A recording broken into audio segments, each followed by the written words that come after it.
Hello everyone, the UTC ચેનલમાં હું મનીષ પરમાર આપ સૌનું હાર્દિક સ્વાગત કરું છું. આપ સૌ જાણો છો તેમ આપણે additional assistant engineer electrical class 3 ની એક્ઝામની તૈયારી માટે આપણી ચેનલ પર પ્લેલિસ્ટ શરૂ કરી છે કે જેમાં આજે 4th નંબરનો વિડીયો છે કે જેમાં આપણે એમસીક્યુ પ્રેક્ટિસ કરી રહ્યા છે જે તમારી એક્ઝામ માટે યુઝફુલ રહેશે. ઓકે, અને આપણે સિલેબસ પ્રમાણે એમસીક્યુ જોઈ રહ્યા છે કે જેમાં આપણે ફર્સ્ટ ટોપિક છે introduction to electric generation system કે જેના 10 ક્વેશ્ચન 10 માર્ક્સ છે, જેમાં ડિફરન્ટ પાવર પ્લાન્ટ છે, ઇલેક્ટ્રિક પાવર જનરેશન તેના વિશેના એમસીક્યુ આપણે કરી રહ્યા છે. તો સૌપ્રથમ જે વિદ્યાર્થીઓ ચેનલ પર નવા હોય ચેનલને સબસ્ક્રાઇબ કરી દેજો, બેલ આઇકન પ્રેસ કરજો કે જેથી આ એક્ઝામ રિલેટેડ કોઈ પણ વિડીયો અપલોડ થાય તેની તમને નોટિફિકેશન મળી રહે. અને જે વિદ્યાર્થીઓ એક્ઝામની તૈયારી કરે છે એવા વિદ્યાર્થીઓ માટે અર્જુન બેચ અવેલેબલ છે જેમાં સંપૂર્ણ તૈયારી કરાવી દેવામાં આવશે. ઘણા બધા વિદ્યાર્થીઓ એનરોલ થઈ ગયા છે અને જો તમે તૈયારી કરતા હોય તો તમે આ અર્જુન બેચ ખૂબ જ મદદરૂપ થશે. અને સૌપ્રથમ important announcement, Diwali special offer કે જેમાં ધ યુટીસી ના તમામ કોર્સ પર તમને એક્સ્ટ્રા 10% ડિસ્કાઉન્ટ મળશે. ઓકે, જે દિવાળી સ્પેશિયલ ઓફર છે જેની જે 17 ઓક્ટોબર થી 22 ઓક્ટોબર 2025 સુધી આ ઓફર તમને મળશે કે જેમાં તમને દરેક કોર્સ પર એક્સ્ટ્રા 10% ડિસ્કાઉન્ટ મળશે. એના માટે તમારે કૂપન કોડ જે દિવાળી 10 DIWALI 10 બરાબર, દિવાળી 10 કૂપન કોડ તમારે એપ્લાય કરવાનો છે. જેવો તમે કૂપન કોડ દિવાળી 10 તમે એપ્લાય કરશો તમને કોર્સ પર એક્સ્ટ્રા 10% ડિસ્કાઉન્ટ મળી રહેશે. ઓકે, ધ્યાન રાખજો, ઓફર 22 ઓક્ટોબર 2025 સુધી તમને મળશે. અને જો વધારે માહિતી જોઈતી હોય તો અમારો મોબાઈલ નંબર 6354999091 પર તમે અમને કોલ કરી શકો. ઓકે, તો સ્ટાર્ટ કરીએ આપણો સેશન. ક્વેશ્ચન નંબર 33 કે જેમાં the power output of A solar cell depends on 4 option આપેલા છે: wind speed, solar radiation intensity, humidity, altitude. Okay, બધાને આન્સર આવડતો જ હશે કે જેટલી સનલાઇટ વધારે એટલે કે જેટલું સોલાર રેડિયેશન વધારે એટલું તમને આઉટપુટ એટલે કે ઇલેક્ટ્રિસિટી જનરેટ વધારે થશે. ઓકે, સિમ્પલ જ છે, આમાં એક્સપ્લેનેશનની વધારે જરૂર નથી. Option B, solar radiation intensity is our right answer. Next question, which material is commonly used in solar cell? Silicon, copper, aluminium, iron. Okay, simple question છે, બધાને આવડતો જ હશે, એકદમ સિમ્પલ ક્વેશ્ચન છે.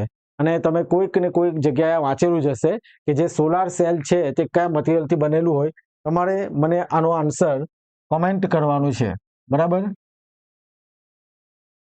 બધા વિડીયો જુએ છે પણ આન્સર જે કમેન્ટ કરવાનું લાસ્ટ વિડીયોમાં આપણે કીધું હતું કે આનો આન્સર કમેન્ટ કરજો, એ હજી સુધી બધા ઘણા ઓછા વિદ્યાર્થી કરેલો છે.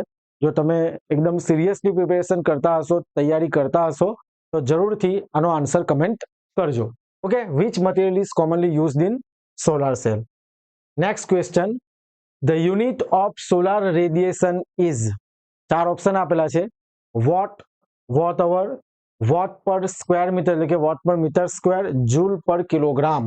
બરાબર છે, જે આઉટપુટ જનરેટ થાય છે જે સોલાર રેડિયેશન પડે છે જે એરિયા પર, એટલે આનો જે યુનિટ આવશે, ઇમ્પોર્ટન્ટ આઈએમપી ક્વેશ્ચન છે, આ જરા ધ્યાન રાખજો, આ પૂછાઈ શકે કે જે સોલાર રેડિયેશન છે એનો જે યુનિટ છે તે કયો આવશે? Option C, watt per metre square. Option C is our right answer.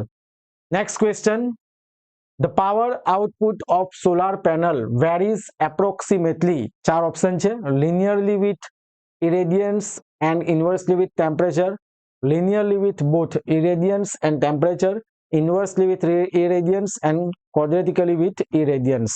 Right? તો જોજો, જે આઉટપુટ મળે છે સોલાર પેનલમાંથી તે સોલાર રેડિયેશન, જેટલી સનલાઇટ વધારે બરાબર એટલી ઇલેક્ટ્રિસિટી વધારે પ્રોડ્યુસ થશે. ઓકે, એટલે જે સોલાર રેડિયેશન છે એને શું હશે? ડાયરેક્ટલી પ્રપોઝનલ હશે. એનો પીવી ડાયાગ્રામ આપણે સમજવો પડે, પછી એનું એમપીપીટી પણ આવે, બરાબર. એ બધી વસ્તુ થિયરિકલ છે, એ જ્યારે થિયરી સમજાવીએ છીએ આપણે ત્યારે એમાં જે કોર્સમાં મતલબ કે કોર્સની અંદર પણ જે થિયરી સમજાવે તેમાં બધા પોઈન્ટ કન્સિડર થાય છે. પણ મેં તમને કીધું કે આપણે એમસીક્યુ નો આન્સર જે છે જેટલું બને તે ત્યાં સુધી આપણે સમજાવવાનો પ્રયાસ કરીશું. ઓકે, તો સોલાર પેનલની અંદર જેટલું સનલાઇટ વધારે બરાબર તેટલું ઇલેક્ટ્રિસિટી વધારે પ્રોડ્યુસ થશે, એટલે કે જેટલું રેડિયેશન વધારે. ઓકે, તો એ લિનિયરલી વિથ રેડિયન્સ, બરાબર, ઇરેડિયન્સ, એટલે કે જેટલું રેડિયેશન સોલાર રેડિયેશન વધે એટલું તમને આઉટપુટ વધારે મળશે, એટલે કે linearly. But and inversely with temperature, that means temperature increase થાય છે તો કેટલાક સોલાર સેલની જે એફિશિયન્સી છે તે શું થાય, ડિક્રીઝ થાય. સમજાય છે વાતમાં? એટલે કે આઉટપુટ રિડ્યુસ થાય. ઓકે, એટલે ટેમ્પરેચર વધતું જશે તો એની જે આઉટપુટ છે તે શું થાય છે, ડિક્રીઝ થાય છે. એટલે આપણો option number A, the power output of solar panel varies approximately, option A linearly with irradiance, જેટલું રેડિયેશન વધારે એટલું આઉટપુટ વધારે, and inversely with temperature. Right, આ ખાસ ઇમ્પોર્ટન્ટ છે, આપણે ધ્યાન રાખજો. The main purpose of biomass power plant is to convert, option A, heat to nuclear energy, chemical energy to electrical energy to thermal energy, solar energy to mechanical energy. હવે biomass power plant, biogas, biomass તમે સાંભળ્યું જ હશે કે જેની અંદર જેટલું organic material છે, વેસ્ટ, રાઈટ, જેમ કે ક્રોપ વેસ્ટ, પછી હ્યુમન વેસ્ટ, પછી વુડ, લાકડું, બરાબર, જેટલું પણ વેસ્ટ છે એને શું કરવામાં આવે, ડિકમ્પોઝ કરવામાં આવે.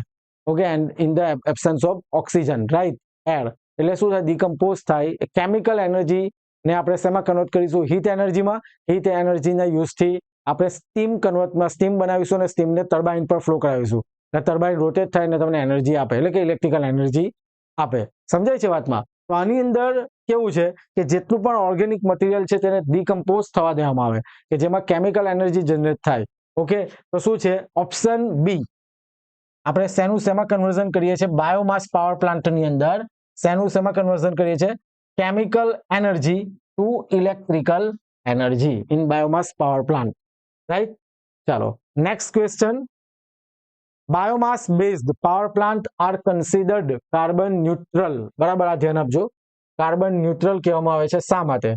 Option A, they don't emit CO2, CO2 એટલે carbon dioxide. Option B, CO2 emitted is equal to CO2 absorbed by plant during growth, right, એટલે કે જેટલો બાયોમાસ બેઝ પાવર પ્લાન્ટમાં જે એનર્જી જનરેટ વખતે જે કાર્બન ડાયોક્સાઇડ પ્રોડ્યુસ થાય છે, એમિટેડ થાય છે, એટલો જ વનસ્પતિ જ્યારે ગ્રો થાય, ઉગે છે ત્યારે એ મતલબ કે એબ્ઝોર્બ કરે છે. they use nuclear reaction ને option D, they absorb CO2 from air. હવે જોજો, અને કાર્બન ન્યુટ્રલ એટલા માટે કહેવામાં આવે કે જે CO2 એમિટ થશે એટલો જ CO2 એબ્ઝોર્બ પણ કરે, ક્યારે, જ્યારે પ્લાન્ટ ગ્રોથ કરતું હોય ત્યારે, એટલે એને શું કહેવામાં આવશે, carbon neutral. Option B is our right answer. સમજાય છે વાતમાં કે biomass power plant are considered carbon neutral because CO2 emitted is equal to CO2 absorbed. CO2 emitted એટલે કે CO2 પ્રોડ્યુસ થાય છે, કાર્બન ડાયોક્સાઇડ બહાર નીકળે તે, અને જે એબ્ઝોર્બ થાય છે એટલે કે શોષણ થાય છે તે. ઓકે, એટલે કે કાર્બન શું છે, ન્યુટ્રલ છે. Next question. The main sources of production of biogas is are.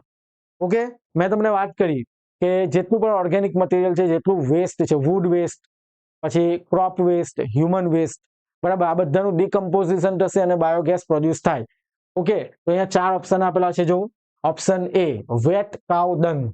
Okay, option B, human waste. Option C, wet livestock waste, and option D, all of the above. તો option જોઈને જ તમને ખ્યાલ આવી જવો જોઈએ કે જે પ્રોડક્શન ઓફ બાયોગેસ છે, બરાબર, જેટલું ઓર્ગેનિક મટીરિયલ છે બધું, તો option D is our right answer, all of the above.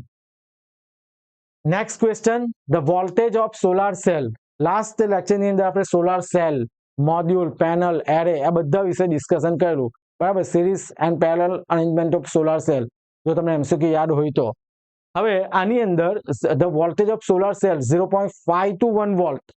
Okay, 0.5 to 6.6 volt આટલો voltage, open circuit voltage generate થાય છે, રાઈટ. પણ અહીંયા ઓપ્શન જે પ્રમાણે આપેલા છે એટલે આપણો option A is our right answer.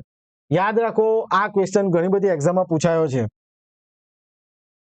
કે સોલાર સેલનો જે વોલ્ટેજ છે, આઉટપુટ વોલ્ટેજ કેટલો છે, 0.5 to 1 વોલ્ટ. અહીંયા 0.6 વોલ્ટ આપેલા હોય, 0.5 to 0.6 વોલ્ટ, તો એ પણ આન્સર રાઈટ રહેશે. એટલે એક જ ઓપ્શન આ રીતના આપેલું હશે. સમજાય છે વાતમાં?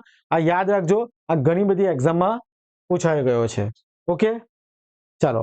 The output of solar cell is of the order of 0.5 watt, 1 watt, 5 watt, 10 watt. Okay, જોજો, ધ્યાન આપો. જે સોલાર સેલનું જે આઉટપુટ છે પાવર એ 0.7 વોટ એપ્રોક્સ હોય છે. અહીંયા ઓપ્શનમાં તમે વન આન્સર જો જ્યારે એક્ઝામ પૂછાય ત્યારે ઓપ્શન બી એટલે કે 1 વોટ તમારે આન્સર ટીક કરવાનું, અને જો 0.7 વોટ હોય તો એ ટીક કરવાનું, તો 1 વોટ નહીં આપેલું હશે. સમજાય છે વાતમાં? એટલે આઉટપુટ ઓફ સોલાર સેલ, જે સોલાર સેલનું આઉટપુટ છે વોટમાં, પાવરમાં, તે કેટલું છે? 1 વોટ. આ પણ ઘણી બધી એક્ઝામમાં ક્વેશ્ચન પૂછાઈ ગયો છે. આ પણ ઇમ્પોર્ટન્ટ છે, બરાબર છે. આ ઇમ્પોર્ટન્ટ ક્વેશ્ચન છે, આ પણ એક્ઝામમાં પૂછાઈ ગયો છે, ઘણી વખત રિપીટ થયો છે, એટલે આ પણ યાદ રાખી લેવું. ઓકે, વાંધો નહીં, ચાલો. ઓકે, તો આટલા એમસીક્યુ આપણે કરેલા છે. મેં તમને કીધું કે વિડીયોની લેન્થ એટલી બધી આપણે વધારે રાખીશું નહીં. ધીરે ધીરે કરીને જેટલા પણ ક્વેશ્ચન્સ ઇમ્પોર્ટન્ટ છે તમને ઇલેક્ટ્રિકલ પાવર જનરેશન સિસ્ટમ જે આપણો સિલેબસ છે, બરાબર, જેમ કે thermal power plant, coal, gas, diesel, nuclear, પછી hydro, solar, biomass, wind plant, economic of power generation, interconnected power system, આપણે ઓલમોસ્ટ બધા જ પાવર પ્લાન્ટ વિશે ને એમસીક્યુની ડિસ્કશન કરેલી છે. ઓકે, કે જેથી તમને થોડો ખ્યાલ આવે કે એમસીક્યુ કયા પ્રકારના પૂછાઈ શકે. ઓકે, ને મેં તમને કીધું તે પ્રમાણે જો તમે એક્ઝામની તૈયારી કરી રહ્યા છો અને તમે કોર્સને પરચેસ કરવા માટે ઇન્ટરેસ્ટેડ છો તો દિવાળી સ્પેશિયલ ઓફર છે કે જેમાં તમને એક્સ્ટ્રા 10% ડિસ્કાઉન્ટ મળી રહેશે, જેના માટે તમારે કૂપન કોડ દિવાળી 10 એપ્લાય કરવાનો રહેશે. અધરવાઇઝ વધારે માહિતી માટે 6354999091 પર તમે અમને કોલ કરી શકો.